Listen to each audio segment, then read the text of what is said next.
So I think T1's opening here is far stronger than Neon's. Yeah, the Kunkka protects the OD because all the heroes that are good against OD are generally going to be things like with summons or stuff that Kunkka can answer.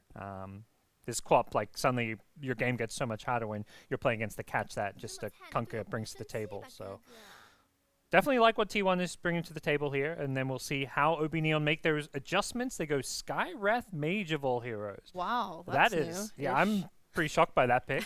I have to assume there's some kind of combo they're going for, like a Skywrath Void or a Skywrath Legion, because otherwise to me, like, it doesn't just strike me as like, oh yeah, amazing Skywrath game based on the first two picks that T1 have. Yeah, because, like, personally for me, I don't really like Skywrath unless it's with something like LC and it's like a counter to something, but LC is countered by OD, so I wouldn't want to pick that here. I don't know what they're really thinking of. The Lina pick, interesting to me. I know Carl's really... Okay, they're just going to brood anyway. Whatever, that's fine. They don't care. Yeah, they don't care. Kunkka, Yeah. It's fine. Is it fine? I don't actually know if it's fine. I have a brood spamming friend who insists that brood is really good into, like, or is fine into Kunkka as long as the other heroes are like, you're good against them. This, I would say, constitutes as good against them. I think they don't have a lot of... I think they'll struggle to deal with brood this game. It's going to be off lane. That's like the meta right now. I don't think anyone is playing it mid. Meanwhile, for T1, they have picked up Lina, which Carl plays a lot. Like he plays it so much. So I actually don't know if they're even putting... I think they're putting Kunkka in the carry position against the brood off lane. As soon as you see this brood, you're thinking, we want to send Kunkka there. Like, that's... Usually in the past, it was like, there's a brood pickup, and you're thinking, okay, how do we dodge this counter? They pick a Tide, they pick a Kunkka, and you're trying to play musical lanes to dodge it, so... I mean, they probably expected it from the bans, because if you look at Neon's bans, they banned Mars and Tide, which you could just think, oh, they're trying to get rid of Teamfight, which, you know, it's good to have, but those are two heroes that typically, if you're picking brood, you then ban, like, Mars, Tide, and whoever else to, like, protect it. So they're just doing it in advance here. Yep. So, I guess T1 are just reading that, they're picking up Lina, they feel happy. I honestly, like, I'm not the hugest believer in brood. I think it's cool, and I think it's a good hero right now, but I think that T1's lineup deals with it just fine, in this Kunkka mostly.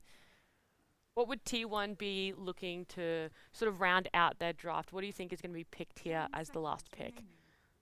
They need a support. Yeah, they have a lot of damage, unless they want to put Lina in support, you know? Yeah, they need something that gives vision. Because right now they have Catch and Kunkka and OD and Lina even, and they have no way of getting it. So Monkey King's banned. They're banning Clockwork. That's a hero that gives vision. Night Stalker is not a support, so they won't be picking that. Some people like to pick supports with like the take creeps. Ench is banned as well. It kind of sucks because stuff that can just you can put units out on the map to find people so you can catch them is like really good. And then on the other side for OB.Neon, what would they be looking for? I think they're just looking for that carry. They want something that's going to scale and take them into the late game, because brood is not this hero that can carry this game for you. It can give you this overwhelming advantage in the mid game, but you need a hero that utilizes the space that brood creates and farms up a storm. And then hey, late game, brood may be falling off. You've got this carry who's suddenly top net worth. So they're going for a longer game here on OB.Neon. They're like, we are fine if we want to space it out. You know, if this game goes 40, 50, maybe even 60 minutes, like that's what they're going to try and prepare for. Partially. I wouldn't say fully. I think it's like that the carry's like the backup plan. Yeah. If you can, with brood mid-game, you want to kind of just run over your enemy, and that's why PA and Lifesteal, the two bans, aren't those like... I mean, they are super late-game carries, but they're carries that can come online with a couple of items like BKB timing. So I think that's where... For OB.Neon, it's going to be more about this mid-game BKB timing with Quap plus your carry getting a BKB, and you feel very strong. I think Neon's pick is like a response, because they literally get to choose whether they go two ways. Either they scale into it or they just beat the tempo, and they're beating the tempo. Luna is a super fast-paced carry.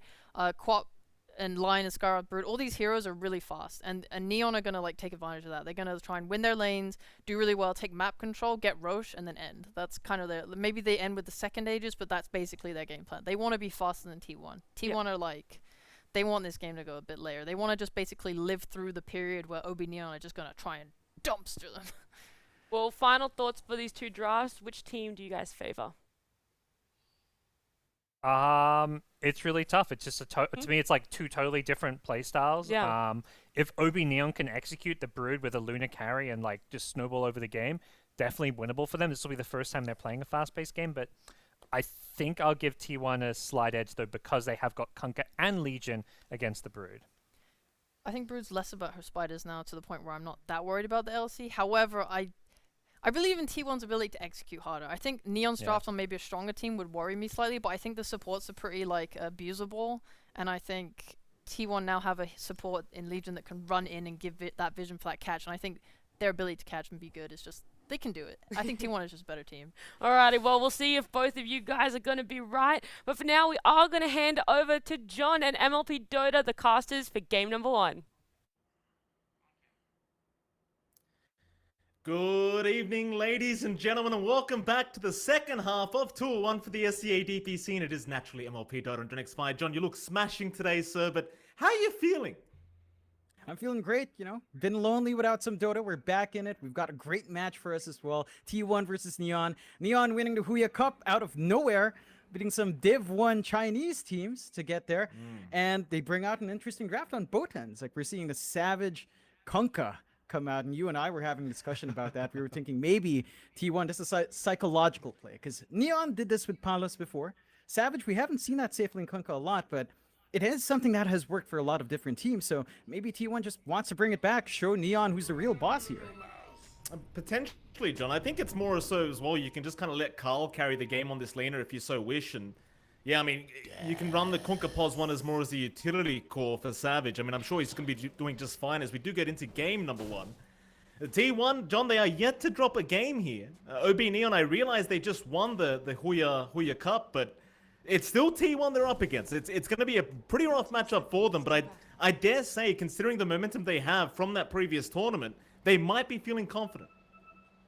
Yeah, I'd say, you know, after the first half of DPC didn't quite line up for Neon, winning a cup like that up against those big teams would give you a huge boost. And, you know, talking to Mamang Dai, it does feel like the team has in shoe now. They feel confident. They feel like the comps have improved. So we'll see if that translates here towards the other Southeast Asian teams. These are still tough opponents they have to play against. Level 1 fight, John. That could be a big level 1 fight. Palos, he's going to back off.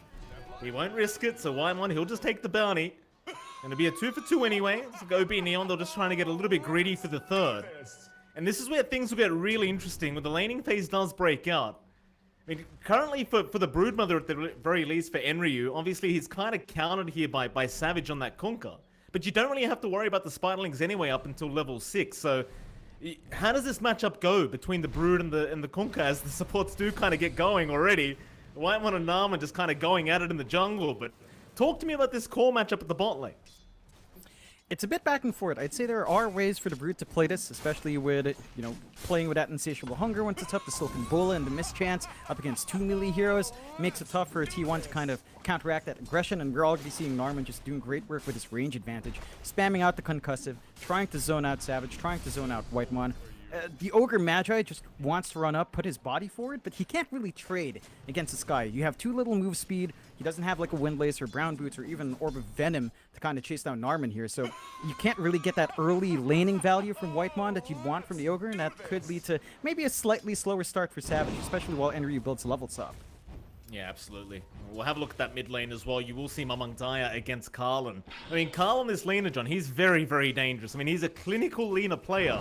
Mamang Daya, we've seen him on the quad before, and it's not too bad, but I dare say Karl, who have a pretty big advantage in this laning phase, and you're already kind of seeing it.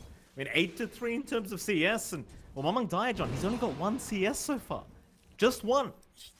Yeah, it's a painful lane for Mamang Daya. Karl has superior range. He's got the harassment out with the Dragon Slave as well. Daya did opt for the value point in Shadow Strike. Didn't go for the blink out to just kind of jump in and out of the creep wave. Try to get farm or maybe secure some water rune, so that could slow down the pace as well.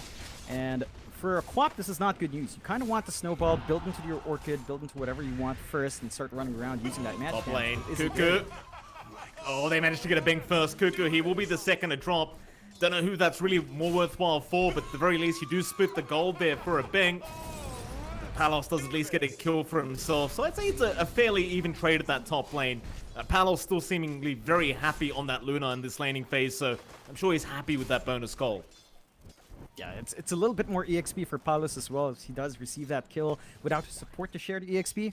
So it's a better ride for the Luna to build up, start getting more points in the Lunar Blessing, maybe a little more in the Beam if you want to be aggressive in this lane, and you certainly can be. You've got the Lion for the chain stuns, you've got some decent magic damage from a Luna once the Lucent Beam has been built up, and can kind of just run and gun. For the side of T1 here, you do have a lot of saves. I mean, you've got the press the attack, to purge off some of the stuns, you've got the arc, the imprisonment once that's up on Cuckoo as well to hold him off, but it looks like Cuckoo is focusing in on that harassment, right? Going for the arcane orb, going for the shove out, and you can see the back and forth between everyone here.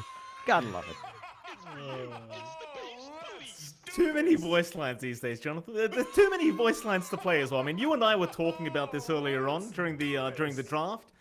There's no need for casters anymore. The players will just call out the calls these days. Yeah.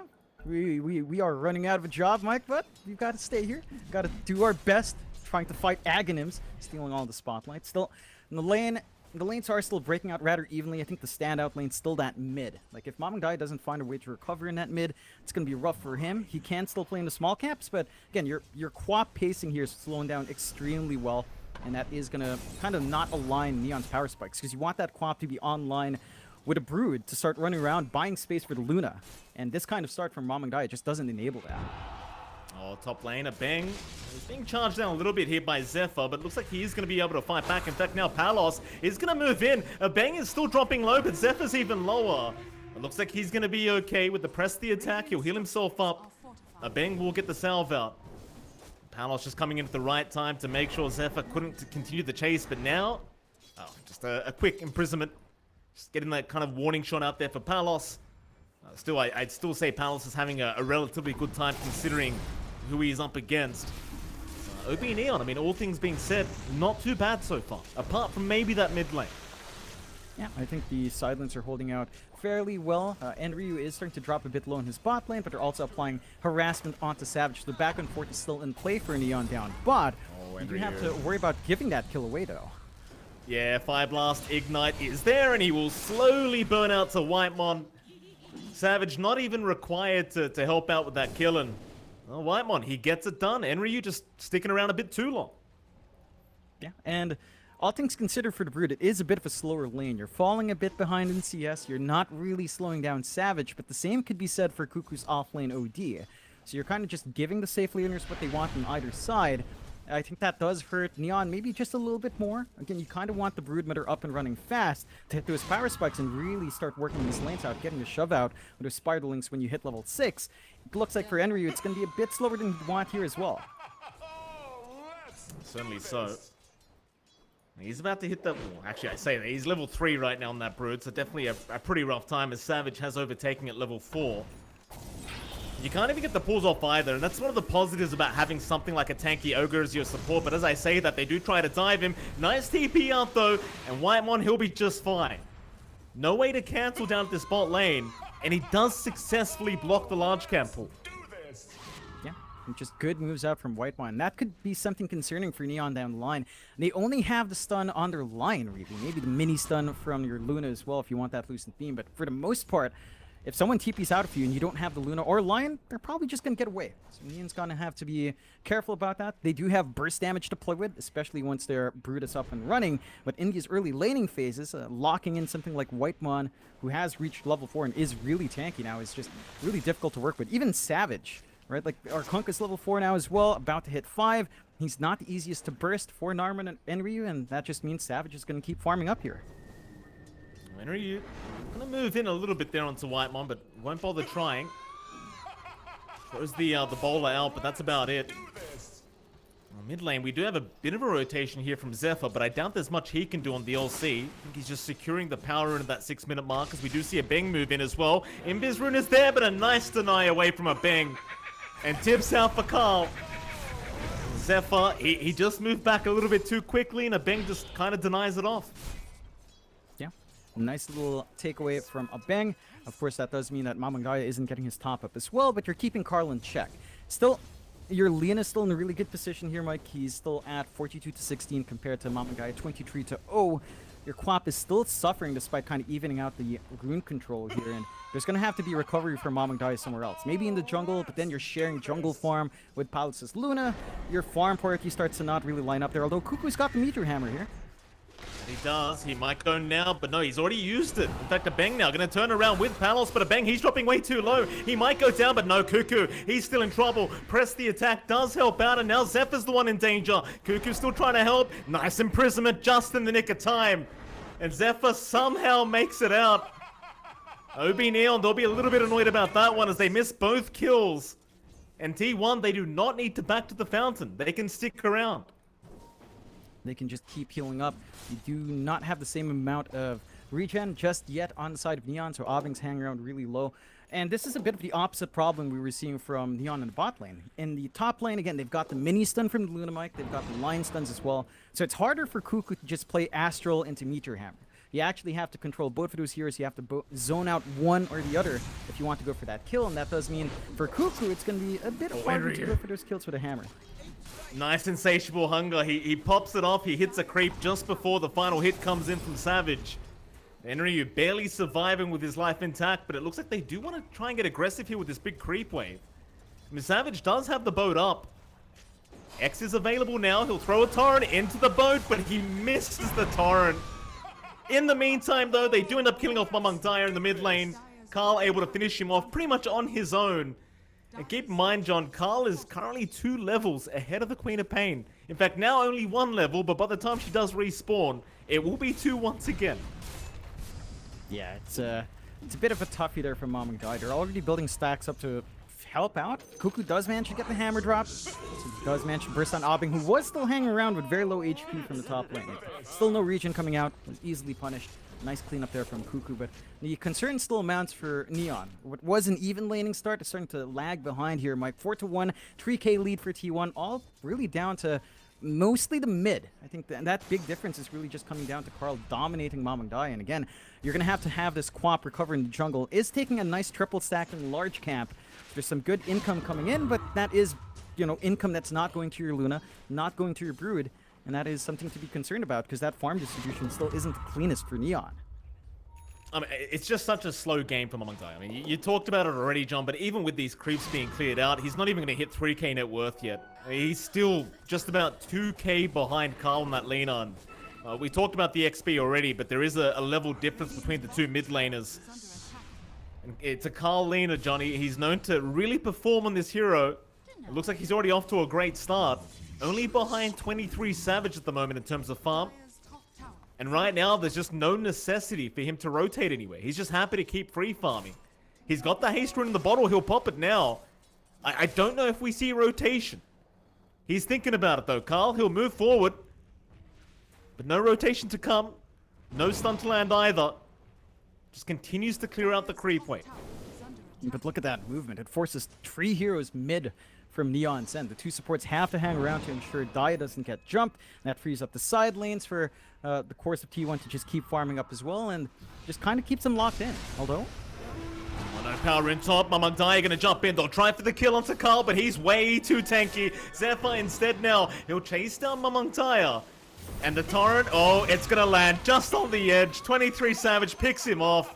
Zephyr the one to take the kill, and well, when you've got a Meteor Hammer, John, in that mid lane, you may as well hit the T1 tower with it. Yeah, can get them good channel off, dropping that tower a bit low. They could set up for a bit of a shove-in. Does look like they will just break back to the lanes and keep farming up. Once Carl does come back, Lina does have enough right-click to do that by herself. So you're getting a lot out of your rotations here from T1. And that does buy Neon a little bit of space to farm up, but Enryu does hit level 7, has the Spiderlings up, but we're seeing that issue we talked about. Savage can clear it out, Zephyr can clear it out with the overwhelming odds as well. So the Spiderling spam from Enryu is going to be really hard to push off and kind of just use to your advantage because they're just going to melt. Oh, absolutely. I mean, it's just free gold here for Savage as Whitemon. He's going to get run into, but Zephyr is going to join in a bang now. He's the one on the run as Whitemon. He'll keep chasing him down, looking for the body blocks, and it looks like he does have it. Carl will show up as well, and that'll be a miss on the high ground, but eventually he will be able to secure the kill. Another one to go the way of T1. Oh my goodness! Carl, that's a little bit rude from Carl. Not sure if there's any beef between these two, but a little bit rude there from Carl. He did say not to be tipped earlier on, so maybe some history there from the pub. Still, looking good for T1, feeling confident as well, getting that shove in on mid as we talked about. Mike Carl, just with level 3 Fire Seal, can get the siege done by himself. Beng will try to stop it, that tower's way too low. And press the attack is always there. In fact, now Mamang Dai, he's gone too far, he's gonna die! Oh no! Oh, it's such a terrible game thus far as they found another Beng. I don't think he's getting out of this one. Bye-bye, Beng. Another kill to go the way of T1. And that'll make it an 8-1 with a 3k net worth advantage. John, I'll ask you already. What do OB.Neon need to do to pull this game back their way? There's a couple of factors here. It feels like a lot of this game hangs on the back of Palos now, becoming as big as he can on the Luna, and Enryu kind of getting some shove out by himself. So you're relying on the split push of the Broodmother, the flash farm of the Luna to kind of hang you in there. You're basically down to the point where you might just have to cop it for Mamang Dai. You know, he's not going to be able to find space to farm, not while Palos is taking up that top jungle and while your triangle's being invaded without that mid-tier 1. All you can hope for now is for Enryu to kind of get the ball rolling with the Brood, push in the bot tier 1, maybe start to control that bot jungle to give yourself a little bit more room to breathe here. T1 looking to move in down to that bot lane. Enryu, he'll be the one to hang around, but he might run right into the Conqueror Savage. Clears out the Spiderlings, Fire Blasters there, and now, well, you are a very, very squished spider. If you are Enryu as the boat, even flies into the low ground just in case they needed it. But they didn't, John. Savage will secure the kill. Yep. Just building up here on T1, and Enryu's trying to work that bot jungle. They don't have the information to really enable that yet. In fact, if you look at the ward game here, Mike, Neon, they don't really have many wards. They've got one defensive ward near their triangle, whereas for T1, they've got this deep ward in the top jungle. They know where Palos is farming. They can choose to play around that later on if they want to. They can go hunting in that area really easily. And sure, they might not have the most defensive wards on T1's end as well, but they don't need it. They're the ones playing aggressive anyway. The only real spots they're watching is that top jungle and the Roshan, just in case something sneaky comes in with a Brood. But you don't have enough from Enryu to even sustain a early Rosh yet. So Neon are just not finding the early power spikes they need with items here on their heroes. Especially, I think, the Brood. We're just not seeing the split push you want from Enryu, and he's just heavily countered by T1's lineup. Yeah. Now Beng, he's going to try and just stick around. With Whitemon, he'll just move right in for the vision. Cuckoo will have a nice, easy meteor hammer. And that'll be another one for Cuckoo on the OD as OB.Neon now, yet to find their second kill of the game. In fact, top lane, Mamang Dai, he's not really safe either, John. In fact, never mind, because they found a better target. They'll go for Roshan instead. Yeah, just Arcane Orb doing all the work you need onto the Rosh. You even have that free steroid and press the attack, and even Whitemon can speed you up with a Bloodlust. So it's not a very long Roshan at all. There's no wards from Neon, as we've discussed, to spot that out. They do manage to find a bot tier 1 in exchange for that, but this is a much bigger take for T1. 2 lives for Carl, instant smoke out. They can go on the hunt. They can start applying even more pressure onto Neon. Neon, they just opened up the bot jungle, but it's only really Enryu playing in the area. So you're not really redistributing that space towards, say, Palos, towards Mamang Dai. The Brood is still trying to build up here into an early BKB, but the side of T1's kind of ready to take back that jungle with that smoke move. They're just looking to hunt. Well, they won't find anything yet. They will just go down to the bot lane and address the creep waves that are incoming, but OB.Neon, they're hanging around very aggressively here. Narman moving closer and closer on that high ground, but Savage, he sees him. X is out into the boat. Look at all the spiders go the way of Zephyr. Just one overwhelming odds, and he just clears them out on his own. Enryu just doesn't have a game here. He just does not have a game. No, he just doesn't have anything to do. It's just completely counterpicked by DLC, by the Kunkka. The Brood just doesn't have the army to control a lane, control the jungle even. And it's tough. I mean, there are ways to play against that. It requires intense, heavy micro. And it's just not something you can reliably do and just counterplay with on the Brood. You're just, kind of, everything's against you here. And it's a very clean start for T1 though. 11-1, they're making moves top.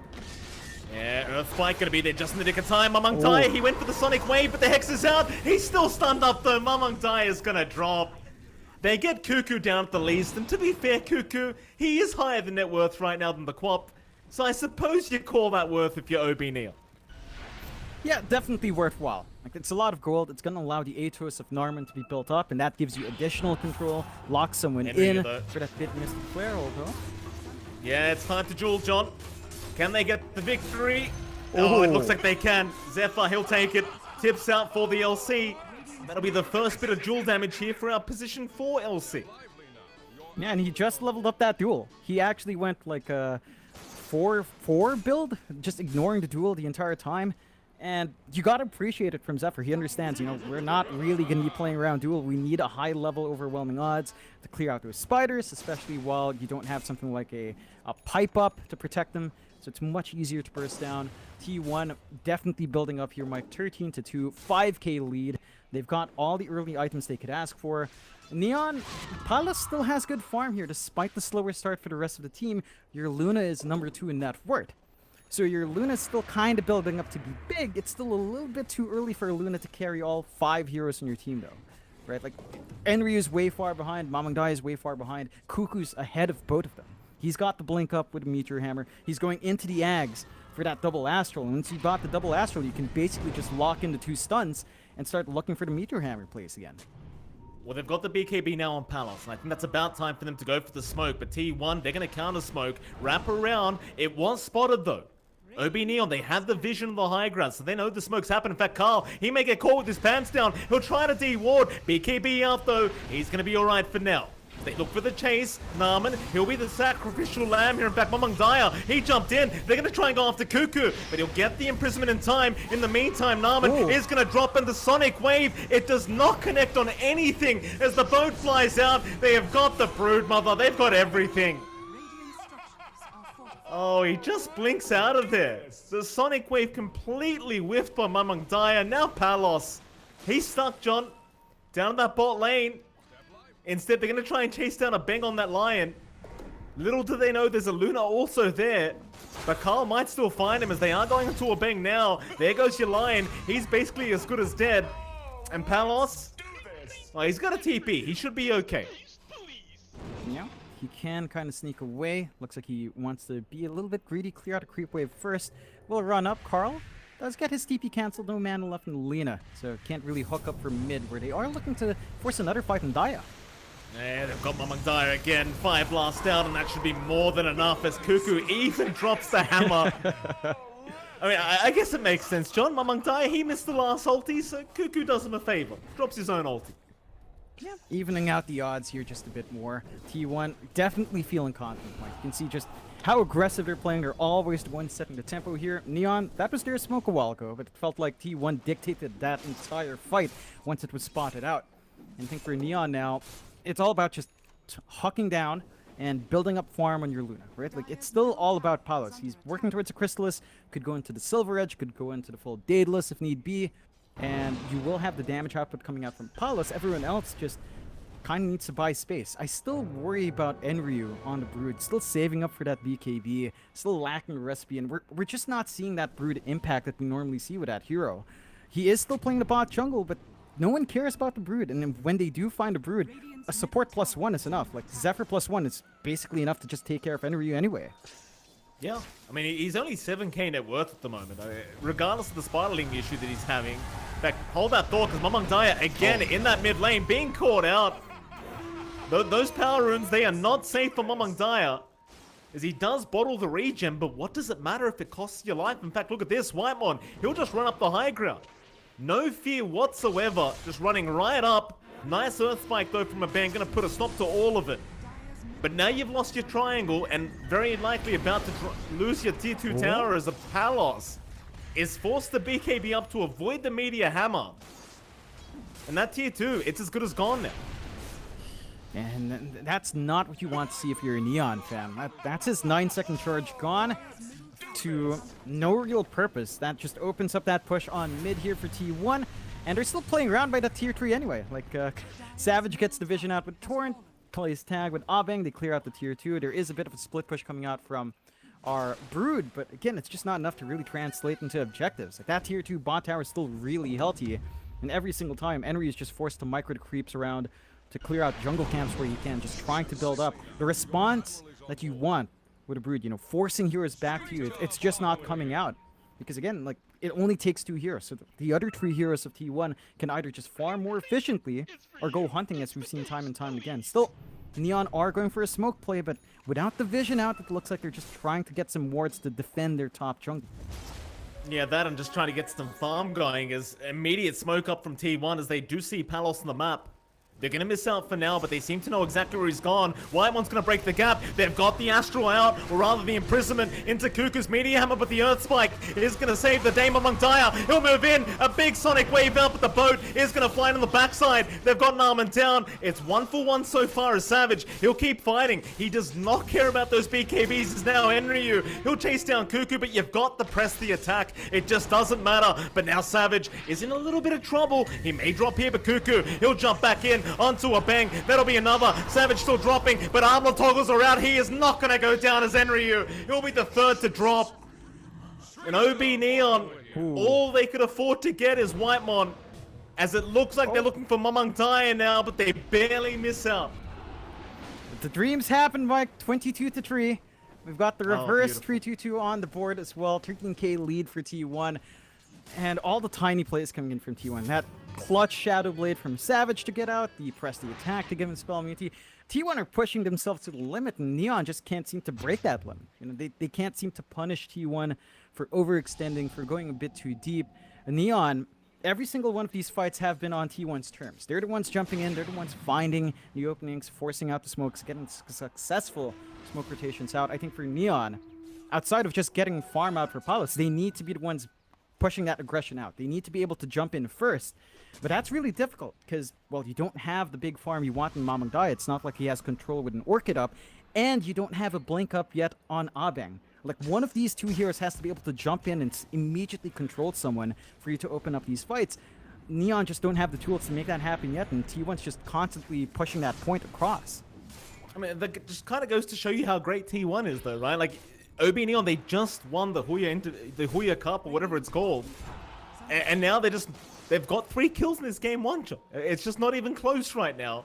14k net worth advantage for T1, and they're looking for more. I mean, Savage, he's got the silver edge up. He's more than happy to oblige and just fight. Ags is there as well now on Cuckoo. Palos, he'll get caught out. He has not popped the BKB yet. Fire Blast is there. They just lock him down as Cuckoo. He'll get the Astral off. No Meteor Hammer to come out, but the BKB has been forced out as Palos will go for the Eclipse out. They've got Zephyr down, but Carl just blows up Palos. Sonic Wave does absolutely nothing to the side of T1, and they call it. 24 minutes in, they call the GG. OB.Neon, they do not believe they can make the win happen. No, it's a toughie. Not after that kind of start, and I think for Neon, their troubles really spilled out from mid. Like, sure, your side lanes weren't the most straightforward for either side. Like, your off lane and your safe lane weren't doing the best, but they also weren't outright losing. It just came down to mid. So much momentum depended on Mamang Daya hooking up with either a well-farmed Brood or at least having a line with a blink on time. It didn't quite happen for Neon, and because of that, they lacked the tools to force fights. T1 just managed to set that pace early on. You know, they were the ones being aggressive. They were the ones who always got the smokes out, who had the good wards down. Neon just were kind of struggling to find any place to play on this map, and just really showing this game. T1 just on point this time around. So do you think it was a drafting issue, Jonathan? Or do you think they just simply got outplayed? I think it's a mix of both. Like, they went for the Brood, but they immediately got countered with the LC support and the Kunkka safe lane. It just made it really hard for NU to play to that pace a Brood needs to. But to an extent, that's completely separate from Mamang Daya completely losing out mid as well. So I think there were 2 factors at play there, and that's something Neon needs to look at for that second game. Fair enough. We might just have to switch things up. With that, we are going to head to a short break. And of course, after that break, we'll see what our lovely panel thinks about this game number 1.